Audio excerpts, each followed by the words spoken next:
Hey Wolfpack, and welcome back. I hope you all are doing well and hopefully had a good week. Today is finally Saturday, the day you all look forward to. Tonight, we have a special guest. The links to all of her social media and YouTube will be in the description down below. I hope you enjoy. With that said, whether you're sitting around a campfire, on the night shift, or even laying in bed, let my voice soothe your nightmares.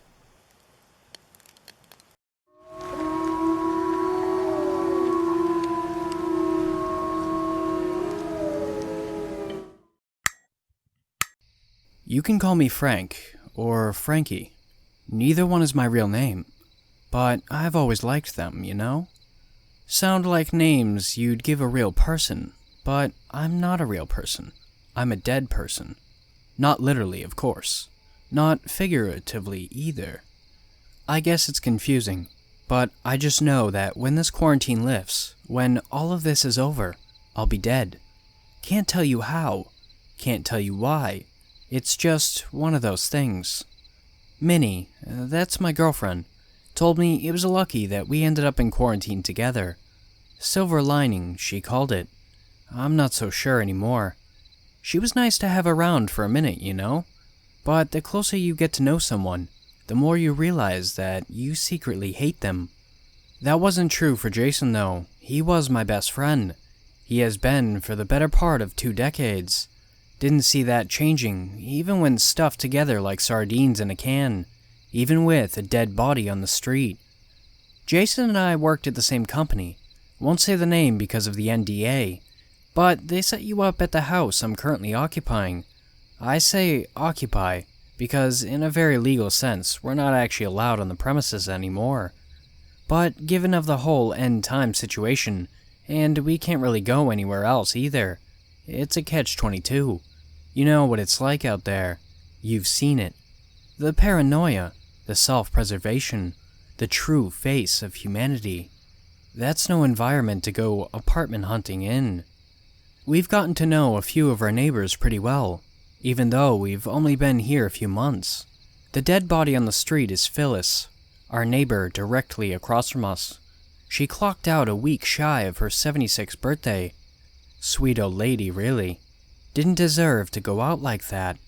Her husband, Gerald, is presumably alive. Jenna, that's our next-door neighbor, said she saw him in the window not 2 days ago.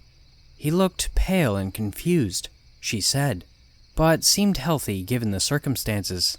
Jenna is a nurse. That's what she told us anyways. We've never actually seen her go to work, though. It could be a coincidence, you know? Maybe she works wacky night shifts. Always working when we're sleeping when we're working? Shit like that will get you thinking, though. It could be her, couldn't it? Was she capable of it? Did she have it in her? Does anyone? Can anyone honest to God say that they have it in them to decapitate a 76-year-old woman and stick her head on a pike for the whole street to see? It wasn't actually a pike, I think. It sounds awfully archaic, doesn't it? Kenny, that's our next-door neighbor, could probably tell you. Historian? Professor, maybe? I never asked. He likes the sound of his own voice, I know that much. He could tell from a distance what had killed her. If that's not suspicious, I don't know what is. Several stab wounds to the back, he said. Thin blade. Very thin. The decapitation occurred post-mortem, appeared to him as sloppy and brute-forced. Then, there's the birds. Carry on, I guess?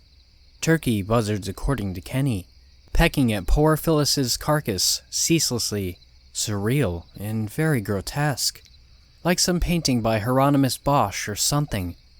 Rachel and Chris, from across the street, found the body as they were preparing for the daily power walk, whatever that entails. They were screaming, sure, running around like headless chickens, check. Calling every agency on the list, definitely. Woke poor Gerald in fits of hysteria. I don't think he'll ever be the same. The look on his face was strangely peaceful. It makes you think, makes you wonder. It's always the husband, isn't it? Rachel and Chris disappeared that night, as far as we know anyway. haven't been seen or heard from since. That's one of the reasons we're staying inside. Jason thinks they figured it out somehow. Who killed Phyllis, that is. Some proof they spotted when they found the body. I guess that makes sense. Doesn't explain why the cops won't show, though. Or the ambulance. Or even the frickin' hearse.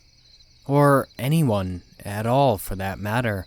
The second reason we're staying inside is Jacques. Or rather, Jacques' screams. His death rattle, as Kenny would have it. Jacques didn't like indecisiveness. He was a former Navy something or other. I didn't really know him that well. I don't really think anyone did. He grabbed his guns, yes, plural, and legged it down the street.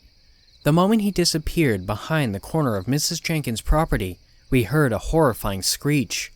Then several sickening squelching noises I won't try to describe. Jenna said she saw a blood fountain stretching to the sky. I've noticed recently that Jenna says a lot of things. We kept trying to call the authorities, kept trying to notify any and all that could help us. Relatives, friends, even enemies. I guess they were all too busy dealing with their own pocket version of the apocalypse. When we woke up, someone had marked all the houses. That's the third reason we're locking ourselves in. Safe and sound behind crumbling suburban walls. Our door was marked with the number 1, painted in blood. Possibly Phyllis's blood. Who knows? Gerald had the number 0, Jenna's 3, and Kenny's 13. There are numbers on all the doors, but those are the ones I've seen with my own eyes. Kenny said he'd also seen 5, 34, and 89, and another 1. The fourth reason we're staying inside is the radio broadcast. I found it by accident after punching Jason in the face. Turns out he and Minnie were having an affair. Big surprise, I suppose. I need to calm myself down. So I idly listened to soothing static of an old radio I didn't even know we had. I later found out that Kenny and Jenna also discovered radios they didn't know they had either. It makes you think, makes you wonder. This is the message. Bring out your dead. Bring out your dead. Bring out your dead. This is the message. That's about it. That's all the discordant female voice said, repeated ad infinitum. No cause for alarm, right? Some prank or other capitalizing on all the chaos and misinformation. Except I recognized the voice. We all did. Phyllis. It makes no sense, right? No one's been able to contact Gerald. But to the rest of us, it makes no sense either. It seems too specific, you know? Like she knew what was going to happen. Did the killer force her to say those words? To what end? All these questions, and no one around to answer them. Absolute madness. I kicked them out, and I'm not too proud of it, but at the same time, I couldn't handle it, you know? Jason took it well. By that, I mean he was scared senseless that I was going to kill him, and seemed relieved I only wanted him out of the house. Minnie spent a good 15 minutes screaming at the number 1 on my door. Maybe if she'd done what Jason did, we wouldn't have had a fifth reason to stay inside. Jason immediately ran to Kenny's when he heard the sound. He tried to reason with Minnie to go with him, but I guess she wasn't done screaming yet. It was the sound of a bell, like a church bell, ringing in short, rhythmic intervals. I could hear it even over Minnie's hysterical screams, and as it grew louder and louder, I retreated to the bathroom, covering my ears. It was like I could feel the vibrations of it even there. All curled up like a baby in the bathtub. I could definitely hear the screams. Kenny told me he saw the thing only briefly, impossibly tall, thin and scabby, naked and gray. It swooped her up in a single motion, claws into her back, then tore the head from the body like she was nothing but a rag doll. It spent only seconds slurping the insides from the mangled carcass before disappearing into the night. We could hear the bell around its neck for minutes. That was the fifth reason why we were staying inside. I am dead, that much I know. I just don't know when, or how, or even why. I don't know what will happen here, but I know there's no way out of it. This will be our communal coffin, our shared headstone. Stay safe out there. You don't know what's coming. None of us do.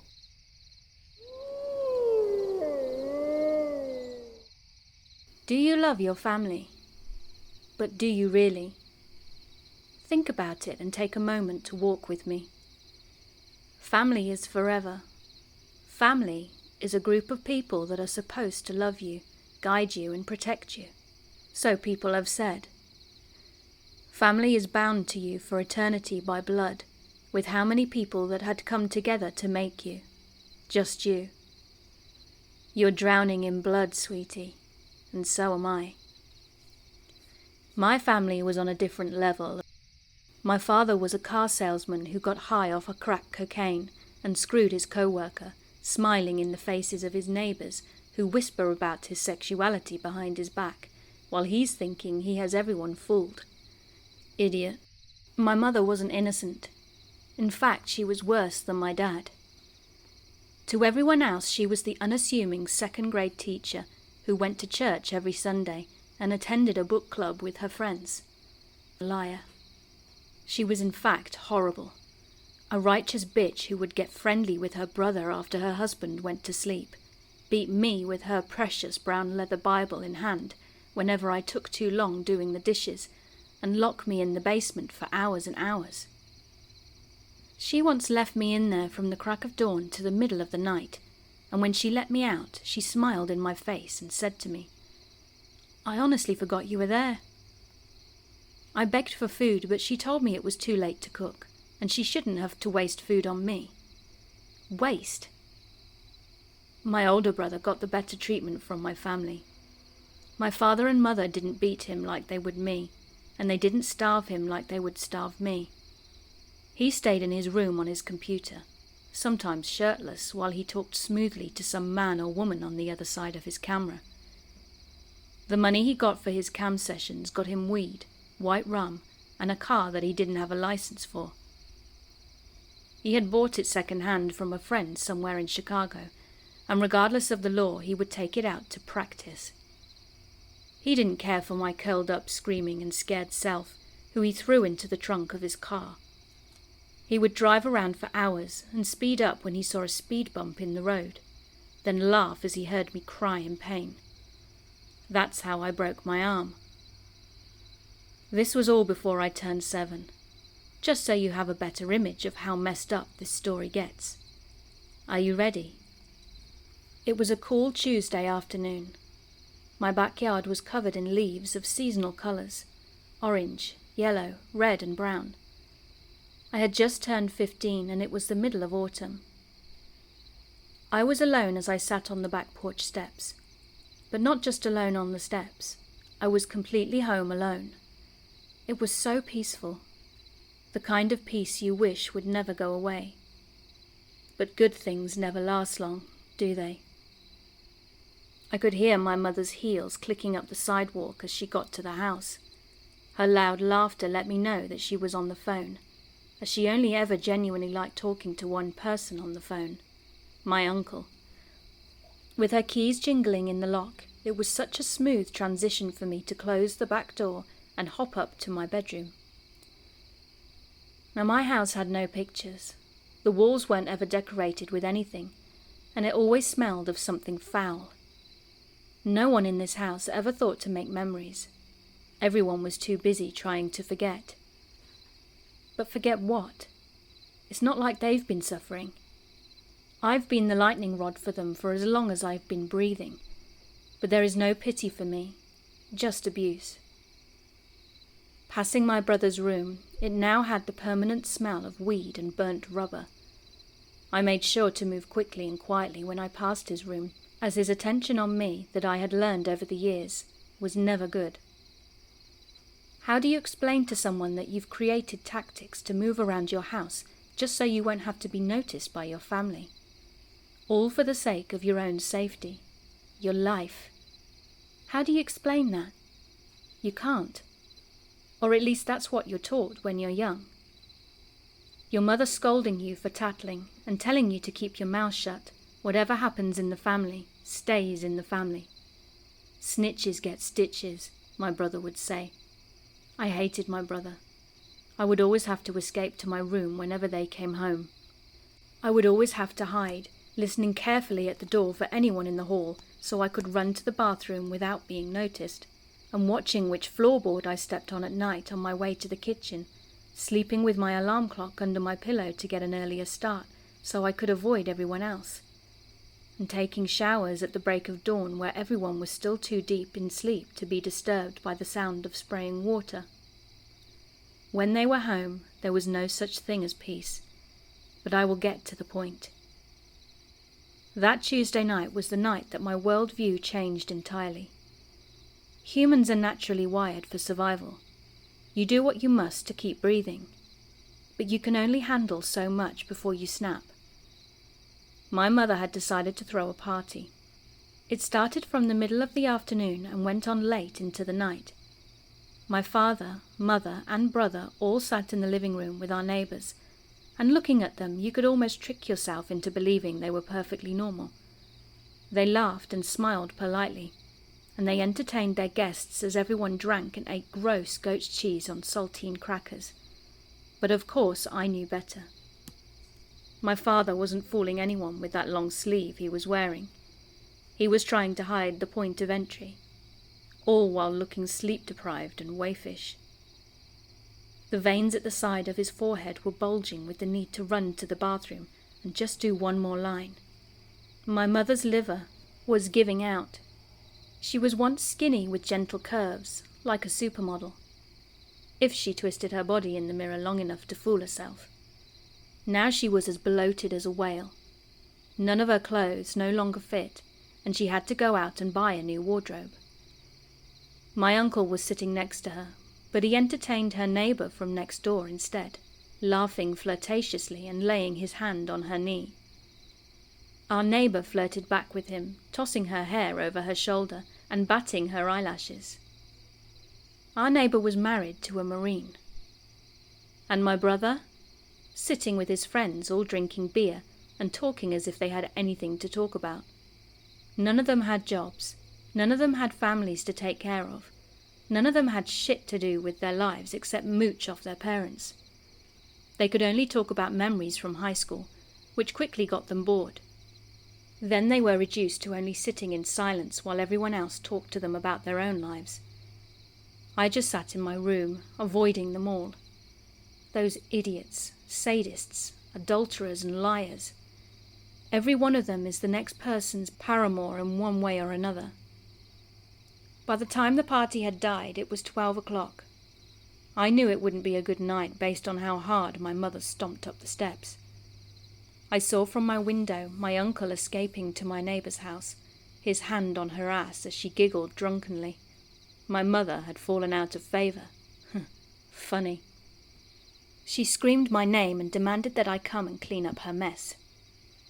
Moving down the hall to my room, it was like a horror movie, her slow steps moving closer and closer to my door. When suddenly my door was thrown open by my mother, her long hair hanging in front of her face as she desperately held onto her wineglass. She stumbled and swayed in the doorway. Her eyes couldn't even find me. She yelled for me to come down and clean up her mess again, as my brother yelled from his room for her to shut up. As I looked at her, as I watched her, I got this strange feeling. A feeling that could only be described as sadistic, but also empty at the same time. It was like a dying candle in the wind, a wind that just kept on coming. Her eyes found mine, and she stumbled into the room as she took a sip from her wineglass. She called my name, and when I didn't respond, that began an onslaught of insults and threats. The same insults and threats that I have heard for all of the time I had been under her care. It wasn't anything new. Her mocking, taunting, vicious insults were nothing new to me anymore. Then, the wind had stopped, and the light on the candle was flickering back to life, with plenty of wax left. It was like a wave of clean, fresh water was thrown on me. I stood up, my eyes scanning her blubbery form from her heel to the crown of her head. And she did the same to me, mocking me as the wine in her glass sloshed around, provoking me with her words. My brother screamed from his room for both of us to be quiet. Fine. I'll make her quiet. I lunged quickly, pushing her onto the floor. Her size had betrayed her, and she was too big now to move quickly. She struggled to stand as I calmly walked to my bedroom door and locked it. Her wine glass had fallen out of her hand, and the cup broke. The smell of Riesling coated the dull brown carpet, mixing in evenly with the foul stench of the house. I noticed one tall shard of glass was laid near my feet, so I picked it up and made my way over to my mother. The candle was burning brightly now that the wind had finally stopped. An easy slit across her throat prevented her from screaming too. The shard cut my own fingers as I made myself into a butcher for my pig of a mother. I had felt this wave of ease come over me as I stood over her now mutilated body. I heard my brother's door swing open, and with every step he took to get to my room, memories flashed behind my eyelids. His abuse and torment, his cruelty. Every step brought a new memory back, and soon enough he was banging at my door. There weren't nearly enough steps to match how many times he'd broken my arm or fractured my ribs, and there weren't enough steps to match how many hours a day I'd spend in the darkness of his trunk. I'd remember the summer, in the darkness, him zooming over a speed bump, me hitting my head and blacking out. He threw me on the front lawn when we'd got home, didn't even bother to take me inside, but instead left me under the bleeding hot sun. Watching as my mother's body emptied out her blood, soaking into the carpet as her face is fitted perfectly into a look of pain and fear, I noticed, strangely enough, that it's the prettiest she's ever looked. My brother continued to bang on the door continuously and demanded that I open it. So I did. And I delivered the same gruesome death to him too. A neat little slit across his throat. But instead of cutting him open, I beat him until every bone I could get to was broken, stomping on his arms and legs hard with my foot. I'd taken a page from his book and aimed for the most vital areas. The wind stayed down. I dragged the shard of glass on the wall, cutting into the dirty blue wallpaper. Then I noticed something. I didn't hear my father come up the steps, nor did he complain about the noise my mother was making. I searched the house for him just to see if he was even home. I passed through the living room that was messy with cheap wine and gross snacks. Pillows were thrown about and furniture had been moved across the room to make space for a dance area. I noticed the guest bathroom light was on and the door was a crack open. I could see a shadow. I got close to the bathroom and saw the dirty brown loafers my father wore, then his legs that were stretched out in front of him that almost peeked out of the door. Pushing it wide open, I could see his body laying against the sink, a lighter sat by his bent knee, a burnt spoon in one hand, and a syringe still jammed into his left arm. His tie was laying crumpled up next to the lighter, and he wasn't breathing. It was bound to happen sooner or later, so how convenient that it was now. I left him there. The state of his own demise should be left alone. It's the only thing he had in his final moments. Weakness and addiction. I made my way out the open back door, kicked it closed with my foot. I walked around the side of the house as I wiped off my fingerprints from the shard of glass. Then I made my way over to the neighbour's house. She hadn't even had the decency to close her living room curtains. My uncle was pumping himself into her as she had her legs spread open on either side of her husband's recliner. If only she knew where this pig had stuck his cock before. I threw the shard of glass into her rose bushes and continued on down the sidewalk. I suppose you're now wondering what happened next. Did the police find me? Where did I run to? Do I feel guilty? Sweetheart, it made national news. It was everywhere. A brother had killed his sister and her entire family after a night of partying with her neighbours. The weapon was found in the rose bushes of a neighbor of his sister's house just across the street from the house they were murdered in.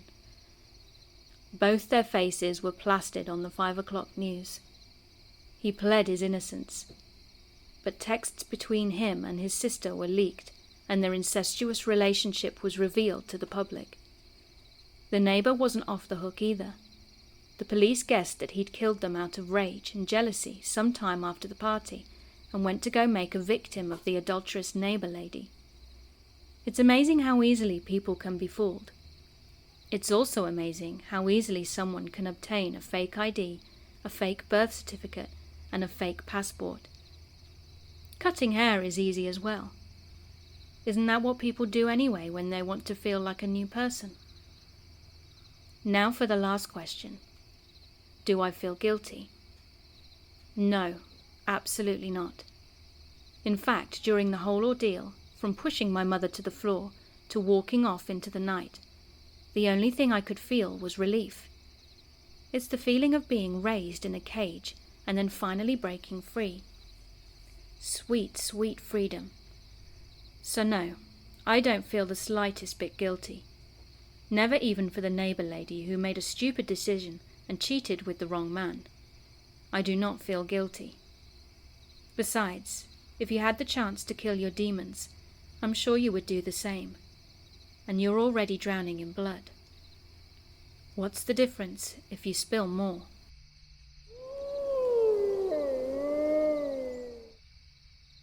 My story takes place a few years ago. I'm a 25-year-old female now, but back then, I was the ripe age of 23, and had a sudden stroke of luck. I'd saved up for my first home, and in my search, I came across a fairly old Victorian in a rural neighborhood of Port Perry, Ontario. The house was beautiful, well-priced, and close to my place of work. Without much of a second thought, I'd snatched it up, and within a matter of weeks, I was moving into my new home. I remember the day I moved in very vividly. I stood on a small, white cobblestone pathway leading up to the wooden wraparound porch stairs, grinning up at the house's vacant windows. Its brick was a pale yellow, recently repainted, and its intricate trimmings a bright white that contrasted sharply with the coal-black shingles on the roof, its pointed spires silhouetted against a spotless blue sky. I had signed contentedly, tearing my eyes away from the house and glancing around the rest of the property. It had been mid-fall, October 15th to be exact. In the forest behind the house was a patchwork quilt of colors. The leaves fell gently to the ground, carried by a crisp autumn breeze, blanketing the forest floor in the earthy tones of autumn. Focusing my attention back on the task at hand, I began making my way up the path, my box of kitchen utensils in hand. The movers I'd hired strode past me, throwing me the occasional smile and asking where I wanted things, and I would reply politely with directions. On my third trip out to the truck, I got the distinct feeling of being stared at. Turning around, I expected to find one of the men, but instead, I found that I was alone. Before I had the opportunity to brush it off, however, I caught movement in my peripheral vision. In one of the upstairs windows, I just barely caught the silhouette of a person slip out of view. It was there 1 second and gone the next so quickly. I blinked a few times, thinking that last night's insomnia had made me imagine things. I made a mental note to go to bed early that night. With a sense of unease, I entered the house. Little did I know, the first day would be the beginning of a series of disturbing encounters that would make me a local hero and a firm believer in the unknown. That same night, I lay awake in my new bedroom, staring up at the ceiling as the sounds of nature drifted lazily through my cracked window. Back in the city, there had been a constant barrage of noise every night, and I'd realized quickly that it would take me time to adjust the lack thereof. Eventually, sleep claimed me, and I drifted off to the soft sound of crickets chirping out in the woods. At first, I floated in a warm void, barely lucid as I drifted. Then, gradually, the abyss began to morph and change into something familiar, shapes forming around me as they emerged from an all-consuming darkness. As they formed, light followed, and I suddenly found my world illuminated by the soft glow of a single lamp. I was in my living room. The lamp glowed faintly as I blinked, getting my bearings. Glancing to my right, I saw the front hall, and the giant bay window above my couch. As I peered out of it, a waxing moon glared back at me from high above the treetops. Inching closer, I squinted, thinking I could make out a figure in the distance facing the house. They stood still as stone, hidden in the shadows of the tree line, and even with yards between us, I felt their stare penetrating through me. Instinctively, I cowered away from the window, feeling the need to put as much space between myself and the strange being outside as possible. In a panic, I blinked rapidly, and in the next second, I was looking into one of the most mangled faces I'd ever seen.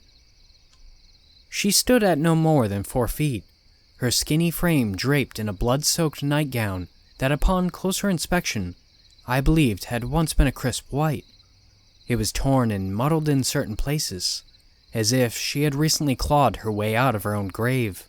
And to add to the picture, twigs and leaves had entangled themselves in her greasy black hair. To my horror, as I took her in unblinkingly, chunks of her skull also seemed to be missing, exposing the inside of her rotted cranium to the elements. She stared back at me with a chillingly dead expression, her empty socket slowly oozing a chunky dark substance down her decomposing cheeks. The skin on her face sagged, an ashen gray pocketed with craters of rot that revealed glistening white patches of bone. I watched, trembling, as she haltingly lifted a broken arm and placed her pale hand on the window. She opened her mouth, and I could almost hear the crack of bone, as if it were the first time she had tried to speak in decades. She mouthed only 2 words. "Help me." Snapping out of it, I screamed, stumbling back from the window. This only seemed to agitate her, though, as she began beating her small fist on the glass, howling her demand. "Help me! Help me! Help me! Help me!" The dark substance seemed to thicken as it poured from her eyes, soaking her decayed face in crimson streaks. I clapped both my hands over my ears, screwing my eyes shut as her shrill wails pierced through me, dropping to my knees as I began to cry. I pleaded over her anguished screams. "I'll help you, but please, just let me go!" It was as if someone had unplugged a speaker, and the music had suddenly been cut off. I was too frightened to open my eyes, but I was forced to when I felt a splash of cold liquid hit my forehead. She stared back at me, inches from my face now, drops of blood splattering onto the skin of my forehead as she hovered over me. "Wake up." I shot up in bed, flailing blindly as I screamed, tearing at the sheets entangled around my sweaty body, blinking away tears. I cried out as sunlight suddenly burned my eyes, flinching back against my headboard as I shook violently. I stayed like that for almost an hour, crying softly to myself as I tried to come to terms with what I had just gone through. That nightmare had been like nothing I had ever experienced in my life. And even though it was still early in the morning, I refused to go back to sleep. Eventually, I pulled myself together and managed to get out of bed, but not before turning on every light I could find in the house. I felt tempted to chide myself for acting so childishly, but I was too terrified to care at the time. I got showered, dressed, and did my makeup, grabbing my things for work and preparing to rush out the door when something stopped me in my tracks. On my kitchen counter, beside my car keys, was a single drop of crimson. At the sight of it, I gasped, and without even thinking, I snatched my keys and ran out of the house. I went through the motions of that day, barely awake of my surroundings as I worked. My mind was still back at my house, going over all the plausible possibilities for why I would find a single, fresh drop of blood in the one place there shouldn't be one. I exhausted all theories, but by the end of the day, I was drained and confused, knowing for a fact that it hadn't been there the day before, and that it wasn't mine. As I drove through my neighborhood, I slowed to stop at the curb, glaring up at my new home. It loomed over me in the setting sun, its windows dark and empty, as if the structure itself were glaring back. At that point, I had been determined to brush it off as nothing, chalking it up as having an explanation I couldn't think of at the time. I wanted to enjoy my new home, and as I turned to grab my things and lock my car, that's exactly what I had planned to do. Until I turned back around and saw that a single light was on in my upstairs bedroom window. My first thought that someone had broken in and slipped up, so I called the police. They came minutes later, and after a thorough sweep, they came back with nothing to show for it. There had been no sign of forced entry or anything taken, and they'd searched high and low for a culprit, but the only thing they'd found was my bedroom light on. After a short lecture on not wasting the police department's time and remembering to turn off my lights before leaving the house to prevent scares like this, they left, and I found myself standing alone on my front porch. Nervously, I sucked in a breath between my teeth and cracked the door open. I walked into the front parlor, looking around apprehensively, but finding nothing out of place. Turning on the lights, I sauntered over to the kitchen counter, and to my surprise, it was clean. The drop of blood was gone. The house was eerily silent, but an atmosphere of heaviness hung in the air. I'd never noticed it before, but as I stood in my kitchen, it almost felt like the air itself was trying to suffocate me. Suddenly, the lights began to flicker. I jumped. Looking up at the old bulbs in my kitchen ceiling, I watched them, almost mesmerized, as the flickering continued, wondering vaguely if I'd have to call someone to come and check the fuse box. Without warning, they flared an almost blinding white, searing my eyes. I cried out, covering my face in a vain effort to shield them, and it was a good thing I did too, because seconds later, I heard the telling of the bulbs exploding one by one above me. Glass rained down around me, scattering noisily at my feet as I stood frozen to the spot. Shakily, I removed my hands, finding that the entire house was in darkness. The only light came through the window over my kitchen sink, illuminating the room well enough to see the shards glinting on the ground surrounding me. I glanced around, shocked, unbelieving of what had just happened. But the worst was yet to come. As my eyes adjusted to the sudden lack of light, I noticed movement at the top of my stairs from my peripheral vision. Slowly, I lifted my head to look at the source. Sitting on the top step was the girl from my nightmare. "What?" I panted. My eyes almost popped out of their sockets. "The hell?" Letting out a low, demonic chuckle, she stood and began descending the stairs.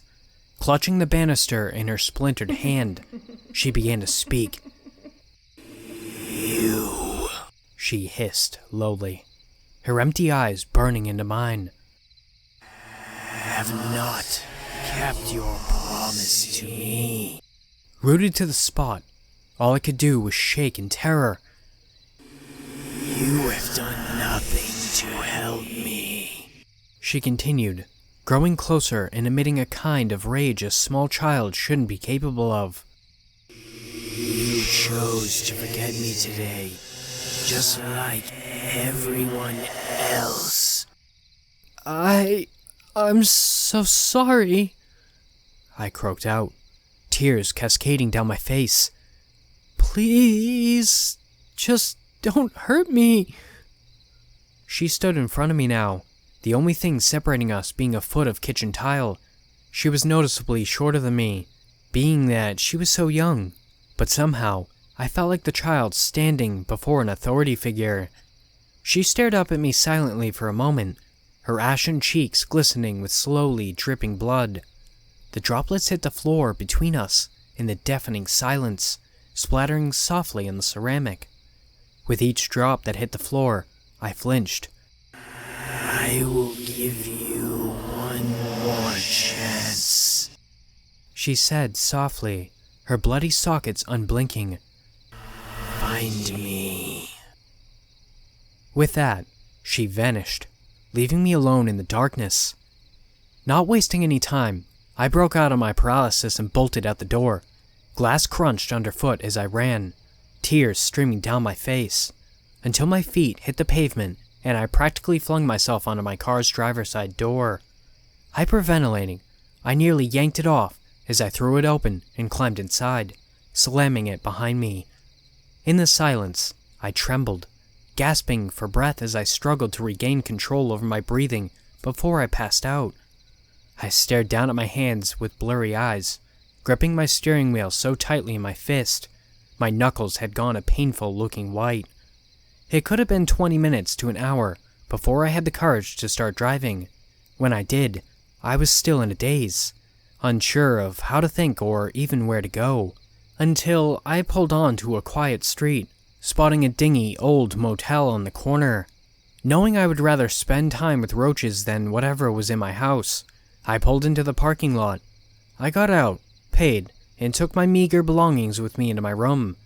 Sitting on the edge of my bed, I let out a sigh of relief, before deciding to take a much-needed shower.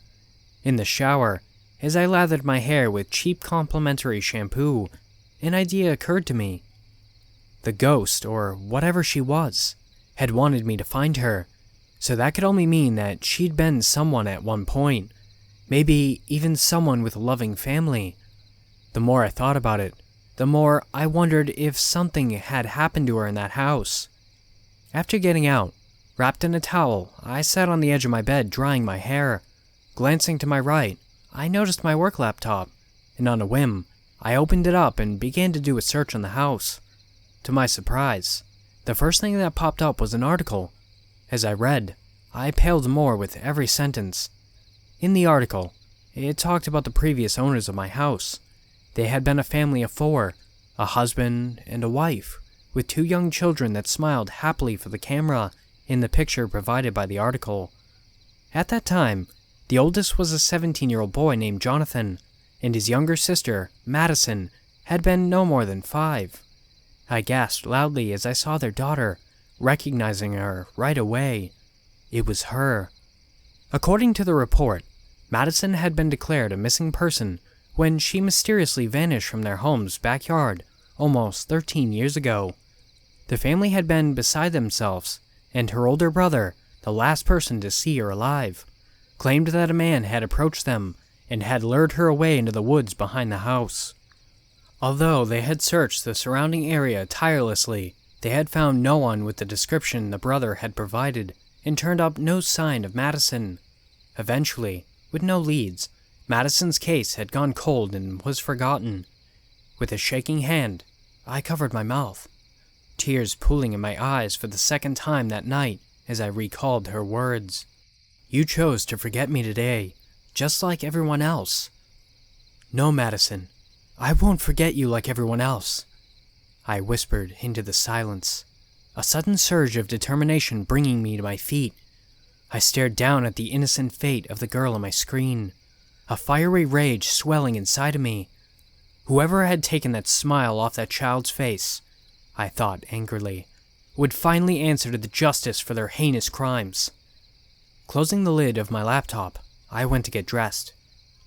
It took me all of 20 minutes to return to the house. By now, it was 4 a.m., and my eyes had been burned as I'd struggled to focus on the road. By some miracle, though, I had made it back without getting in an accident, and the minute I laid eyes on the looming structure of my home, I was suddenly wide awake with adrenaline. Stepping out of my car, I slowly crept my way up to the cobblestone path and cut through my yard. The front door creaked as I pushed it open, stepping into the front hall. The house was exactly as I'd left it hours before, glass strewn everywhere on the kitchen floor and crushed by my earlier mad dash to escape. This time, though, as I stood silently at the threshold, there was no crushing oppression in the air. If anything, it was tinged with deep sorrow and an underlying feeling of desperation. "Madison?" I called out softly, apprehension stinging at the back of my throat. "Honey, I'm so sorry I ran away, but I think I figured out a way to help you." Out of the corner of my eye, a shadow shifted at the end of the hall in the darkness. there was a beat of silence. "Ow," came a faint but hopeful whisper. "I need you to lead me to the last place you remember being when you were alive, or became a spirit," I replied back gently, praying she took to the idea.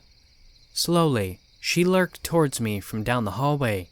It took everything in me not to run away screaming again as she approached, limping towards me until she came to a complete stop at the edge of the doorway, cast in the faint light of the moon pouring in from behind me.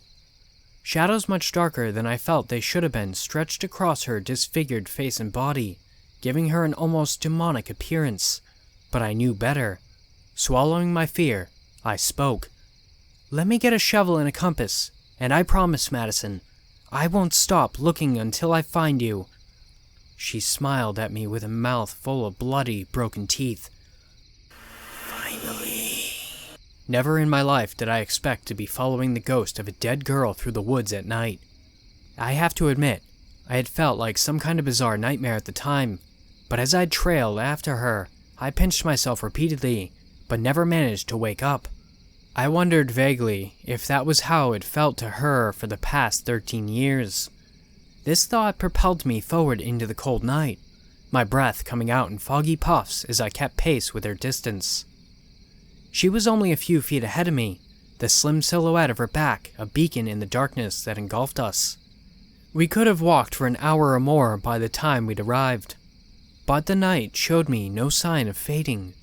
The only thing I knew was that my feet already hurt, and that we were deep into the forest, the house long behind us. Without warning, she had come to a sudden stop, barely giving me enough time to avoid her before we collided, although I doubted anything would happen if we did. "Here," she spoke, her broken voice barely above a whisper. She pointed at a patch of ground covered by a heavy-looking rock. It seemed out of place compared to the rest of the forest, like it had been put there by someone on purpose. This immediately raised my suspicions. As I stepped into the patch of moonlight to stand beside her in the small clearing. "I woke up here years ago," she murmured, staring down at the stone with an unreadable expression. "All I remember from before that is that me and my brother had been playing in the house." I stepped forward, brandishing my shovel. The tempered steel glinted in the broken moonlight coming through the trees above, stirring a surreal feeling inside of me. "Well, this is as good of a place to start anyway." With that, my shovel hit the earth as I began to dig. I dug under the stone, eventually managing to roll it to the side to offer myself more space to get at the earth beneath it. I dug where it had been, my suspicions growing with every pile of dirt that I tossed aside. God only knows how much time had passed before the sun started to peek between the trees, and I hit more than soil. My breath caught as my shovel snagged on something buried deep. Taking a shaky breath, I prepared for the worst, and began shoveling more frantically. With each pile of dirt I flung over my shoulder, I uncovered what looked like a bunch of old blankets with something inside. Before I knew it, I was standing over an open grave. The blankets, although dirty and worn, were noticeably soaked in places with dried brown stains. The stench of death was undeniable. Even though the body was years old, slowly, I knelt over her and gently pulled back some of the blankets. What stared back at me was the familiar, decomposed face of Madison. I covered my mouth with a clammy hand, fighting back the urge to vomit. I stumbled back from her grave, tripping and slamming into the trunk of a tree behind me by accident. I stood there for a moment, shaken to my core, before slowly sliding to my knees, feeling them hit the damp earth beneath me. I cried inconsolably, both with relief and a whirlwind of different emotions. Madison had finally been found, and as the dawn chased away the darkness, I felt her behind me. A small hand touched my shoulder, as if she were trying to comfort me.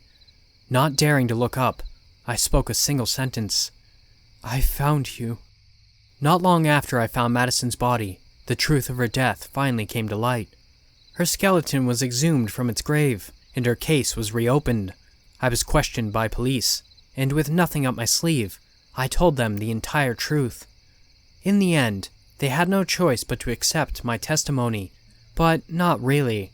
They practically wrote me off as crazy and put it down as an accidental discovery in their reports. Hence, I became the woman that accidentally solved a murder in my small town, and even a bit of celebrity. The extensive investigation was done on the body, revealing some disturbing truths. They had found the DNA of her older brother on her clothing, among other things, such as a broken neck and blunt force trauma to her head. This trauma, according to the coroner, was the ultimate cause of her death. When her brother, who was an adult by then, had been brought in for questioning, he came clean about everything. According to his confession, he and his sister had been playing near the top of the stairs in their home when he accidentally been too rough and ended up pushing her down. The only one who'd been home at the time was their father, and he'd been the one to discover his son sobbing hysterically at the bottom of the staircase over the broken body of his sister. Panicking, in an attempt to save his son's future, their father had wrapped her body in blankets and left the house for hours, burying her deep in the woods before coming back and cleaning up the crime scene thoroughly. After that, they had come up with a cover story and had vowed to take it to their own graves. It seems the one thing they weren't counting on was their daughter haunting the house she died in. I watched with a heavy heart on the local news as they were convicted of unintentional manslaughter and taken away in cuffs. Outside the courthouse, Madison's mother stood surrounded by family off to the side, crying helplessly as she watched them go. Later, I received an unexpected invitation for Madison's funeral in the mail. Feeling a sense of moral obligation, I attended. Upon arrival, the first face I saw was Madison's mother. She looked rough, like she'd aged overnight. She stood at barely 5 feet tall, clad in a loose-fitting black dress that hung on her thin frame. Her shoulders were hunched as if she'd carried the weight of the world, clutching a handkerchief to her heaving chest, and dark bags stood out against her lined, pale face, framed by barely tamed black curls streaking with gray. We made eye contact, and before I could react, she was standing in front of me, her lip trembling as she clutched my hand in hers, looking up at me with pleading eyes that drove a spike through my heart. "Thank you for finding my little girl," she sobbed out brokenly, a few tears following the wrinkles in her cheeks. "I overheard from the police how you found her, and I know they don't believe you, but I do." She paused, as if searching for her next words. Have you seen her again since?" she asked quietly, but her words carried no less weight. I thought back to my life for the past few months. Since that night in the woods, I hadn't seen Madison, but in my heart, I felt she was already doing better than she had been, wherever she was now. "No, I'm sorry," I replied, squeezing her hand with a sympathetic look. "I just wish I could see her one more time," she said, softly, her eyes brimming with unshed tears. "I've been hoping for years that she was still alive, that she would come home, but I think I knew it would come to this." Her words had crushed me. I thought about my own mother, how she'd done everything in her power to protect me from the evil in this world, and how much we'd both trusted my father and sister. The realization of pain she must be in consumed me, and before I could stop myself, I was pulling her in a tight hug. I went stiff for a moment, unsure of how to react. Then, before I could pull away and awkwardly apologize, she slid her arms around me, hugging me back. We stood like that for a moment, something unspoken passing between us. When we broke apart, she was smiling sadly. "Thank you. You have no idea how much I needed that," she said. "I feel like God sent you to me as my comforter." Too emotional to speak, I only nodded. "Would you like to sit with me in the front row during the service?" she asked. I smiled, a single tear streaking my cheek. "Yes, of course." The service was a solemn affair, but not without love. Madison was honored and cherished by everyone who'd known her in her short time she'd been alive. And when it was time to put her body to rest, I quietly followed the procession to the graveyard behind the church. Gathered around Madison's open grave, I squeezed her mother's trembling shoulder as they slowly lowered her into the ground. I fought hard to blink back tears, a whirlwind of emotions sweeping through me as the preacher spoke his final prayers. Without warning, Madison's mother suddenly stiffened, jerking her head to the right and gasping loudly. I followed her gaze, only to find a familiar face. 10 feet from her grave, next to an ancient oak, stood Madison and an unfamiliar young man. This time, however, Madison was the perfect picture of clean. She was standing next to the man in a pure white dress, her loose black hair falling around her youthful face in soft ringlets. The longer I looked, the more it felt like she was almost glowing with a soft, ethereal white light. The man next to her was also handsome, dressed in a crisp, white suit, and as I continued to stare, barely breathing, I noticed a set of pristine, white wings tucked neatly behind his back. Madison waved at us joyfully, tears streaking down her rosy cheeks as she mouthed a silent "thank you." Smiling tearfully, I mouthed back 2 words, "You're welcome." Turning to the man, no, the angel, Madison took his hand in hers, nodding up at him, and twining his fingers with hers gently. He flashed us a warm smile, before they turned and began to walk away, both of them fading into the afternoon sunlight as they did.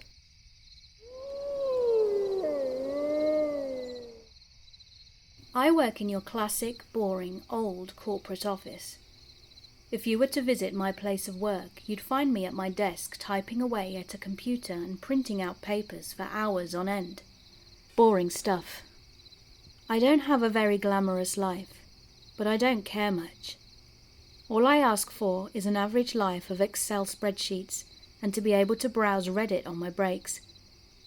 I had already been disavowed to the system years ago. I grew up in a traditional middle-class working family.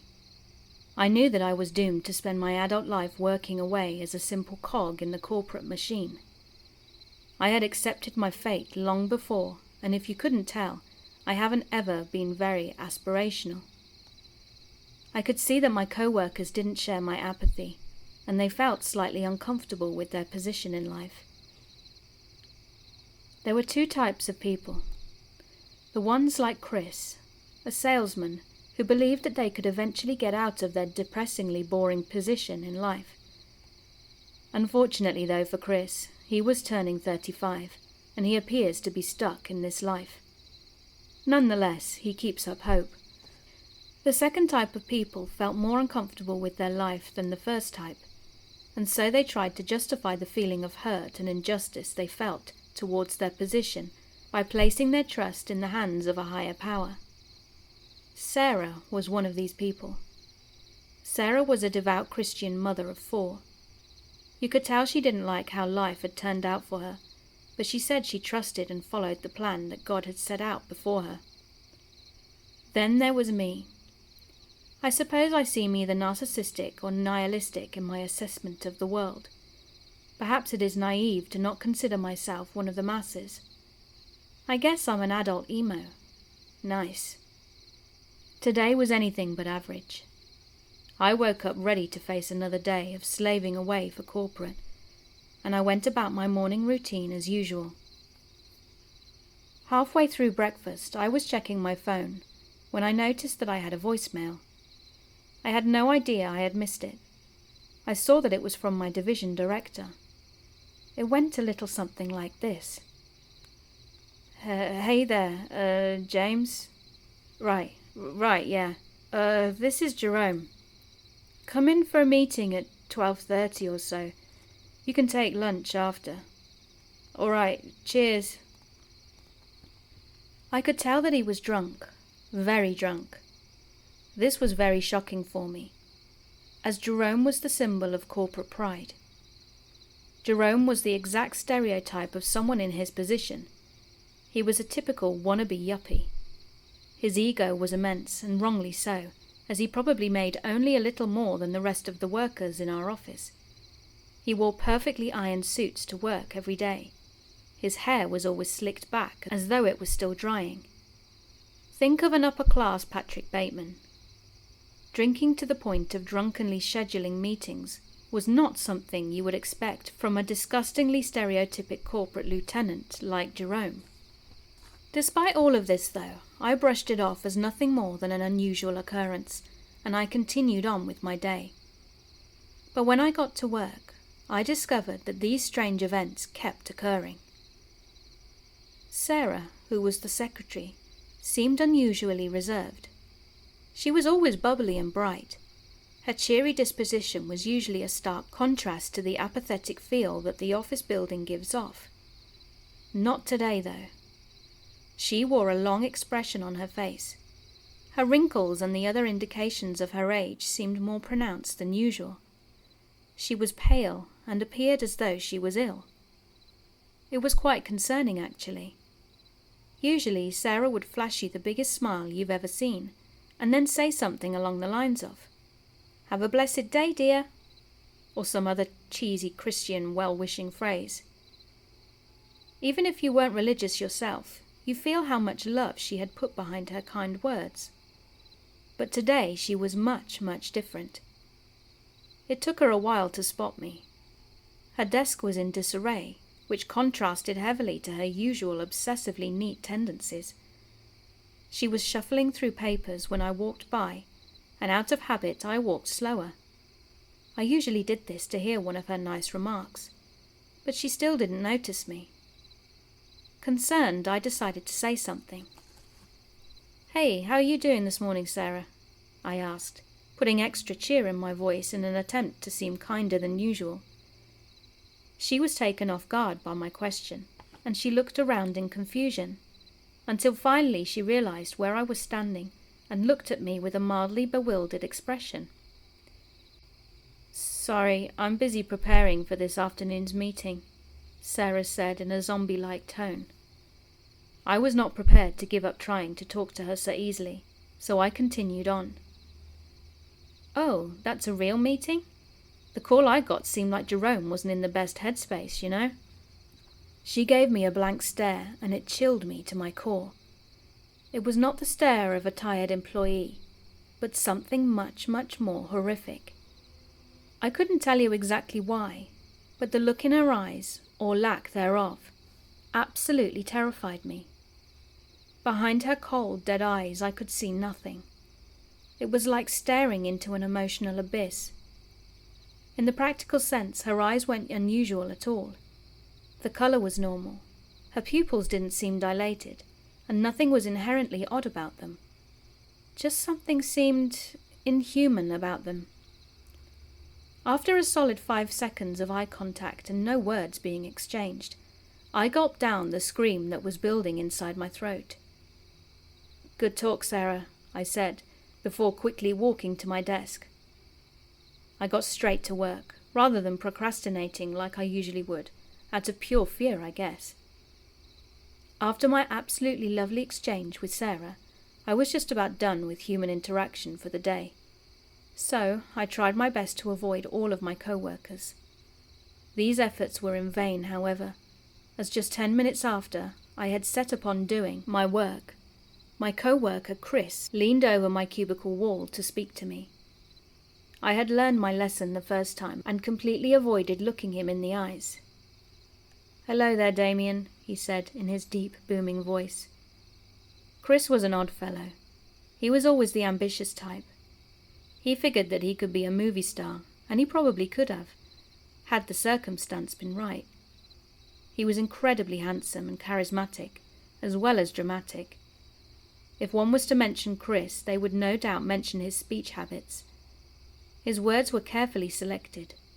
Emotional subtext stood behind every syllable he uttered. Every inflection in his tone was chosen carefully to draw precisely the right response in your brain.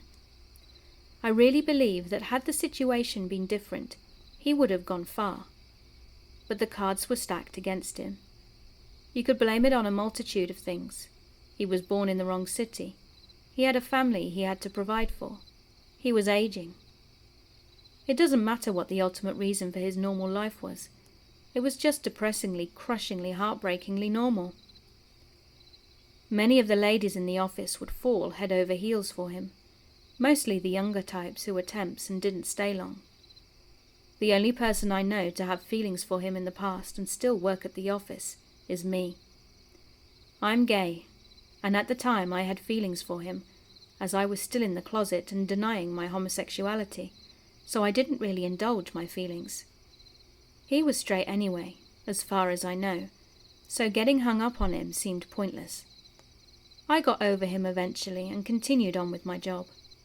I kept to myself and tried to keep away from Chris, lest I fall again for his dangerously powerful spell. "Are you prepared for today's meeting?" he said, in his dreamlike voice. The mention of the meeting was unusual. All that my co-workers were talking about was the meeting. They seemed feverishly obsessed. "I heard some rumors as to what the objective of the meeting was, but I would be much interested in hearing yours," he said, attempting to keep up his amazing wordplay. Something seemed off, however. His swagger seemed less so than usual. His voice wavered several times, and it appeared as though he had broken character a few times throughout the conversation. It was unusual, to say the least. Then I made my next mistake of the day. Out of shock, I looked up at Chris, and I saw his eyes. My God, his eyes. One might say he could kill with a look. But today that phrase had a more literal meaning. When I saw the lifelessness behind them, the same kind as in Sarah's eyes, I was immediately sick on my desk. Seeing Sarah's eyes was bad enough, but seeing the eyes of Chris was jarring, damaging even. His eyes were usually so expressive, so emotional, and now they were empty. Nothing. The janitor came and cleaned up the vomit in a mechanical manner. He got there unnaturally fast and got done just as so. I had vomited on my phone and it had stopped working. This was very weird. Was the contents of my stomach really that destructive? It didn't make sense. But fuck it, I was feeling lightheaded and I wanted to go home. "You'll want to stay for the meeting today," the janitor grumbled at me. I knew better than to look up at him, but I couldn't take my eyes off his shoes as he walked away. Why would the janitor know about the meeting? Fuck, everything was crazy. I decided I needed to get the fuck out of there, so I ran to the first floor and ran directly into the front door. I bounced off of it, landing on my back, and I got up, confused. I tried the door once more, only to discover that it was locked. I was paralyzed with fear at that point, so I stood there on the first floor for about 30 minutes. I could see no cars moving outside. The world seemed dead, empty. After I managed to shake off the feeling and temporary paralysis, I began to think. Was it just my office that was experiencing this? I went up to the other levels and tried all the doors on all the floors of the building. They were all locked. We were alone. I was alone. I decided that my only option was to go back to work and pray that everything would be all right, although I knew it wouldn't. Nobody acknowledged me when I walked back into the office. I didn't expect them to, though, considering all their other zombie-like actions today. I attempted to get back to work and keep calm, but I couldn't. I used to have anxiety attacks when I was younger, but after years of consistent medication, I haven't had one in a long time. Today I broke my streak. I could feel my chest tightening, as if I was having a heart attack. The feeling intensified and spread, filling my entire chest and making it feel as though it was shrinking and squeezing my innards. Then came the sweat. Oh God, I felt hot. I wanted nothing more than to remove every article of clothing I had on and jump into an ice bath. I hadn't even realized that my shaking hands were accidentally hitting the keys on my laptop. This was one of the worst attacks I'd ever had. My skin burned and itched, but I was interrupted by a weak, quivering voice. My attack seemed to subside due to the distraction. Hey, you asked me to send you a copy of my spreadsheet yesterday, so I sent it to you. Just wanted to tell you that, Rachel said. Rachel was the nervous type. She was a lot like me in many ways. She was checked out of society. She knew she couldn't change her position, but she didn't care. We had been friends since I got the job, although we haven't talked in a while.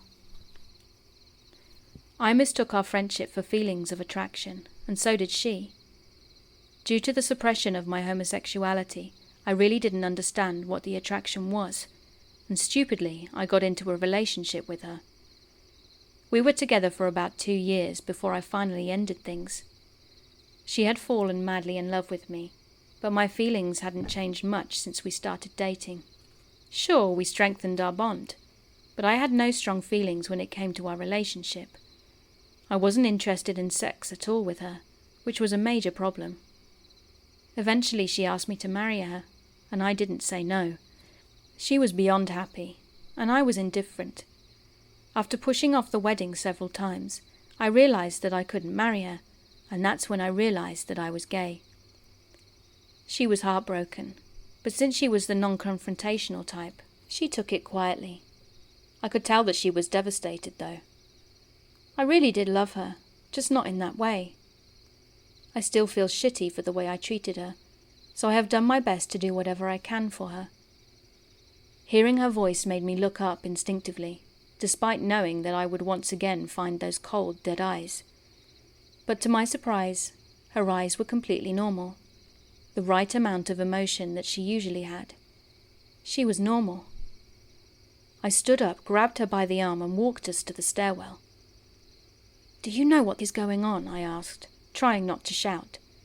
She inhaled and exhaled a few times before responding. "No, I'm scared." As she said the second sentence, her voice seemed to give out from under her. Tears welled up in her eyes as she looked at me, as if she was expecting me to do something. I certainly didn't know what to do, and she didn't seem like she was going to put forth any solution. But before we could come up with anything, the janitor came out into the stairwell. "The meeting is starting early. Come now," he said in a curt and gruff tone. He wasn't asking. Rachel and I exchanged a look, but realized that there wasn't anything we could do, except to follow him. So we did. We followed the janitor past the sea of cubicles that made up our office and into the meeting room. I couldn't help but fear what was to come. I couldn't have expected what came next, but I knew it was going to be something bad. The meeting room was always my favorite room in the office. It had its own sort of grandeur that the other places lacked. The cubicles were mundane, and the lounge was tiny and depressing, but the meeting room, on the other hand, was special. It had a large picture window built into the wall which looked out into the streets below. Perhaps my favorite part of the room was the meeting table. It appeared regal and important. I always felt a sense of entitlement when I sat at one of its chairs. It was oval-shaped, so it gave me the feeling as if I was one of King Arthur's knights. Today was different, though. I felt anxious looking at the room. It seemed dimly lit despite the window, and the table seemed daunting, like I was in the principal's office after I'd gotten caught doing something bad. The table seemed so immaculately clear, apart from one paper cutter, but there was no paper in sight. Everyone else was already sitting at the table, apart from the 3 of us who had just entered, and Jerome, who had his forehead pressed against the window. Jerome was in shambles. His shirt was slightly untucked and bunched up in several places. His hair was a complete mess, and I could tell from the side of his face that he hadn't shaved in a while. Once we were seated, I got a good look at who else was sitting at the table. It was definitely not the entire office, not even half of them. Meetings never included the entire office, as usually they were meetings split up by department. The odd thing was, no specific department seemed to be there. There seemed to be just a random selection of people from around the office. I mean, fuck, even the janitor was there. I didn't have much time to think about this, though, as Jerome turned around and started to speak. He was clearly drunk. Vomit stained his white button-up. "The company has shut down. We have all lost our jobs," Jerome shouted through tears. He then moved to the paper cutter and tore off the arm. He then proceeded to slice open his wrist, stomach, and finally his throat. I inhaled hard and Rachel shrieked in horror. We were the only two to have a normal human reaction to witnessing their boss fucking kill himself. Rachel instantly reached for her phone, only to have it snatched out of her hand by Chris, who was sitting next to her. He threw it against the wall, hard, and it shattered into pieces. Rachel's eyes widened into perfect circles, perfectly expressing the fear she quite understandably was feeling. Chris then grabbed Rachel by the throat in his strong, firm grip and flung her across the room and into the glass window that divided the office space and meeting room. The glass was cheap, thin and flimsy, so upon impact it completely shattered. I had instinctively stood up, but I was immediately knocked to the ground by a brutal right hook, courtesy of Chris. I attempted to get back up again, but the hulking monstrosity of Chris stomped down upon my upper back, completely taking the air out of me. My face was shoved into the floor, and I could slowly feel my nose being crushed. Each muscle and piece of bone slowly snapping. It began at the top of my nose, and then the awful snapping of the inside of my nose made its way down to the tip. I could feel the blood gush from my nostrils, but since my face was pressed against the ground, my nostrils slowly became filled with my blood, and I began to drown in my own fluids. In an effort to stay alive, I reached up and grabbed Chris's ankle. I pulled him forward, causing him to twist, turn, and finally fall. I could not see what had happened, as I was still on the ground, but I felt the weight lifted from my back, and I heard a loud crash. Once I had managed to stand up, I first noticed that I was the only man left standing in the meeting room. The second thing I noticed was that Chris had fallen into the table. Due to its heaviness, when he fell, he took a rather terrible blow to the head. I could see the blood seeping out onto the floor, and I could see a bit of grey matter seeping out from his open wound. He was clearly dead. Dazed, I looked out into the office space, and everyone was beating each other to death. You would be surprised at how effective of a weapon a computer cable can be. I thought that everyone seemed pretty preoccupied, with the beating each other to death bit, so I decided to check on Rachel.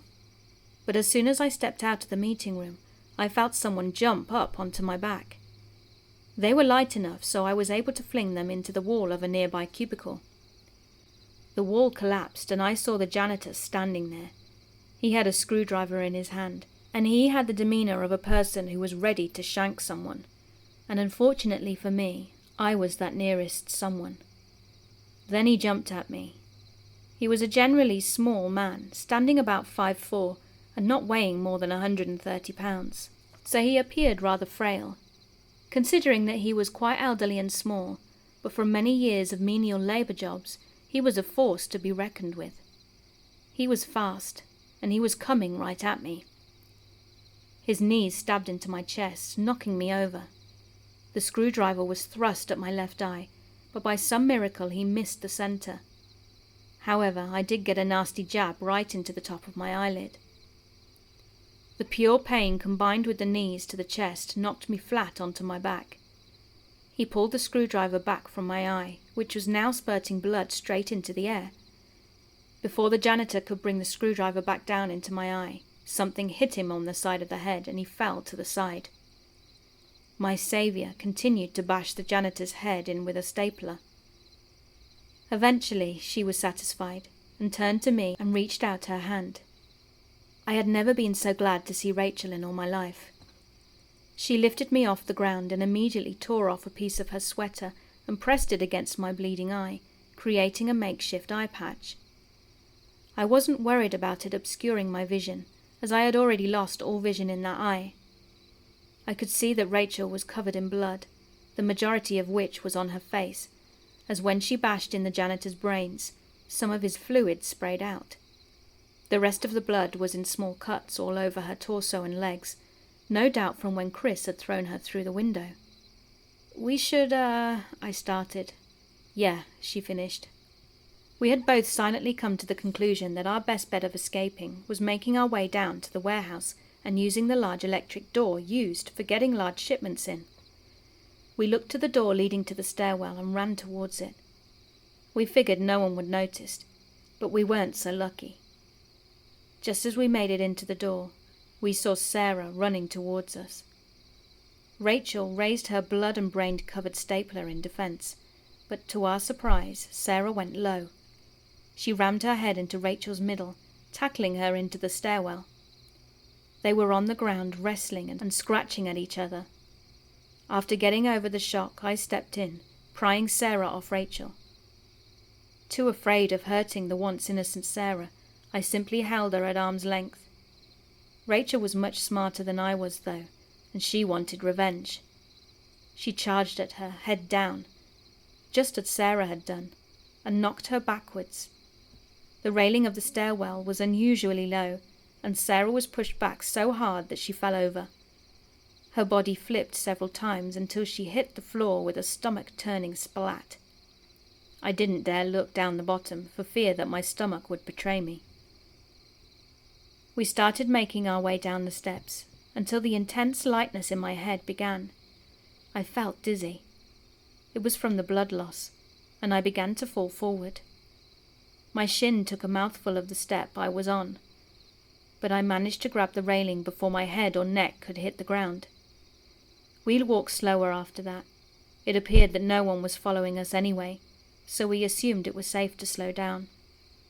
My shin was probably fractured or broken altogether, but I kept on hobbling along. It had only now become apparent the amount of blood that was on my hands, and I shed a few silent tears of self-pity. Eventually we made it to the bottom, and I caught a glance of Sarah's body. My stomach then betrayed me, but we kept on walking, although it was a bit concerning how red my vomit was. We entered the garage and immediately noticed a large, burly man.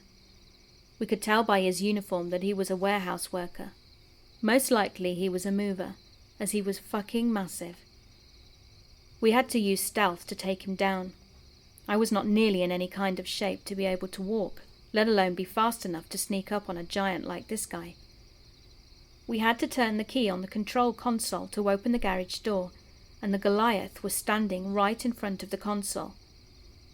We could see that the key was already in the slot, and all we needed to do was turn it. I was worried about Rachel, though. Although she was very clearly an amazing, resourceful fighter, this guy looked like he could bench lift a small truck. She then noticed the security office. It was empty, as our security officer was on maternity leave for the next few weeks. "There's got to be a taser or something in there," Rachel said. Her tone clearly told me that she had already made up her mind. I was feeling too weak to argue. "Here, you go in there and grab the taser. Come up on his right side. I'll draw attention to myself on the other side of him. And when he goes after me, you zap him," she said. The plan was a go.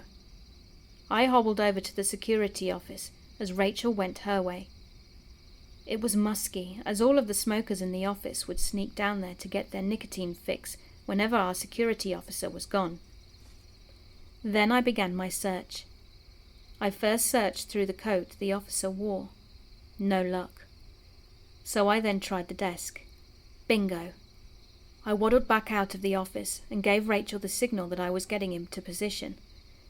My hands were slippery from the blood, and the taser slipped and clattered to the ground. The sound echoed. The Goliath turned. Fuck. He looked at me and I looked back. And his eyes. Fuck. He began to move towards me, but before he could make it to me, I could see a hand reach the key and turn it. The large door began to slowly open. The giant then turned around and began to strangle Rachel. I could see her mouth utter one word. It was run. With tears in my eyes, I moved as fast as I possibly could to the door. A bright white light began to fill the warehouse. At this point my legs gave out and I had to crawl. I crawled towards the light. If I could just get a little further, everything would be all right. I could feel myself getting lighter as I'd lost a lot of blood. But I was nearly there. I was nearly there. But then I could feel myself slipping. I was falling and falling until there was only darkness. Awoken by my alarm, I was in my bed, and I could see out of both of my eyes. My nose was intact and everything was okay. I went about my normal morning routine, and I passed it all off as some fucked up dream.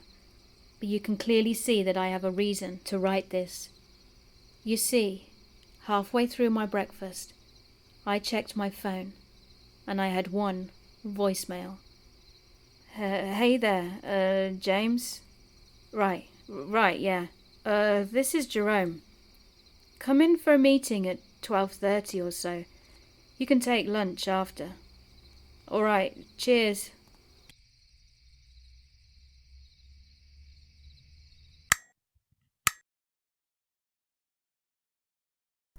Thanks for listening, Wolfpack. If you want to submit your own story, the links for my email and subreddit will be down below. I've also created a Discord, so if you want to join that, the link will be in the description down below as well. Don't forget to like, share, and subscribe. And with that said, have beautiful nightmares, and I will see you next time.